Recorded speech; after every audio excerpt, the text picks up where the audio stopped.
World of Warcraft is not my favorite game because of the raids or the PvP or the flashy transmogs. World of Warcraft is not even my favorite game because of the encounters with the friends and people I've met along my journey in Azeroth. No, WoW is my favorite game because of the sheer scale of it. The design of the world and the ability for me to just be plopped into this massive place with nothing but my will to discover its treasures and uncover its mysteries. And one of the things that comes with it is not any gravity-defying story beat, or a quest that will reveal the next expansion, or seeing any major lore characters with their shiny new models in a cutscene. But seeing the world raw and untouched.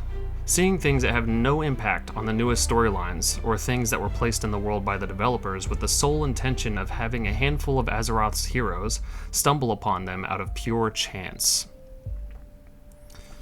I recently watched a video called I Miss When WoW Was Just a Game by a smaller YouTuber named Rotan. Sorry if I mispronounced that. He brings these things up about missing when you can just see the world full of players in the cities that are now vacant and have empty, echoing hallways with a player just passing through once in a while. He mentions finding game assets based simply on adding a little flavor to an otherwise meaningless place in the world. And he mentions how that was beautiful. I won't go too much further on his video because you should absolutely check it out for yourself, along with a few other ones I'm going to mention in this video. One of the videos, I believe, finds the same sentiment, but a little bit more in depth and a much more bittersweet story by a slightly bigger YouTuber named Kbash, or Kbosh, sorry if I mispronounced that as well. It's called Bury My Heart in Booty Bay. Now this isn't the exact same as Rotan's, it's more of a personal story of the way that WoW affected Kbash and his journey with it. It's a bit of a longer video, but it's worth every minute, I promise. All of these things I agree with, all of these things I sympathize with, but I must say these things still exist in WoW to this day. One channel I recently discovered was actually somebody who subscribed to my channel a few months back. Her channel is called Christine S, and you should absolutely check her out. She does many other things outside of World of Warcraft content, but the WoW content that she does do is great. It's not raid guides, it's not massive lore dumps, although she does do some NPC highlights, which are very, very nice. Her WoW videos aren't showing you how to obtain legendary weapons or armor. Not even DPS rotation guides. In fact, one of the best ones of hers that I watched recently was the first-person walkthrough of Bluff. There's no voiceover, there's no lore info, there's nothing. It's simply a peaceful stroll through Mulgore's beautiful city of Thunderbluff. She has several other videos like this, like the Ironforge one, for example. Definitely check them out, they're all really good. There was also another video that there is kind of some lore stuff, but it's, again, mainly just exploring. It's not any huge impacting things, but the one that she did on Kunlai Summit is great, loved it. The next one I want to talk about is kind of a fun one. It was posted by a YouTuber named AllThingsNerd.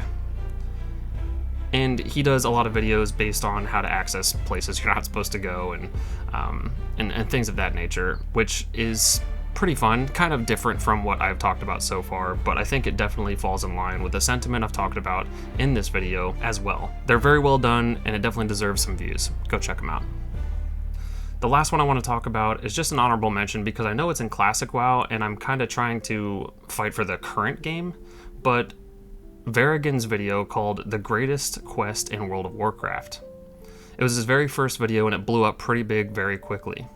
It was the only video on his channel when I discovered it, and I loved it so much. I literally could not stop watching it.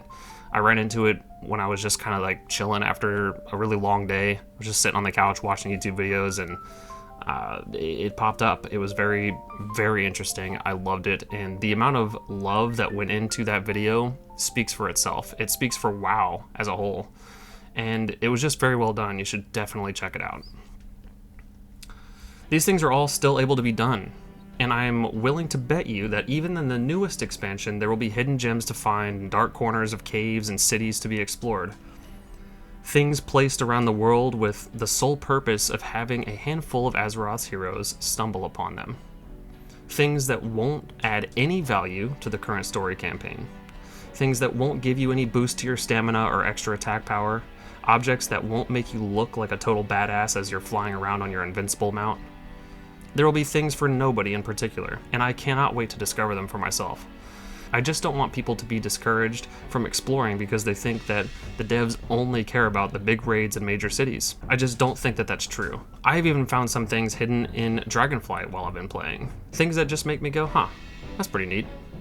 So I challenge all of you to do the same. Do just that. Go out, explore. Bring a friend if you want. Don't do any raids, don't do any main quests, just explore. The world is big. Azeroth is full of things, waiting for curious eyes to stumble upon them. And as always, please share your discoveries with me in the comments. Like this video if you liked it, and sub to the channel if you want to see more videos like this. I will see you in the next one. Peace.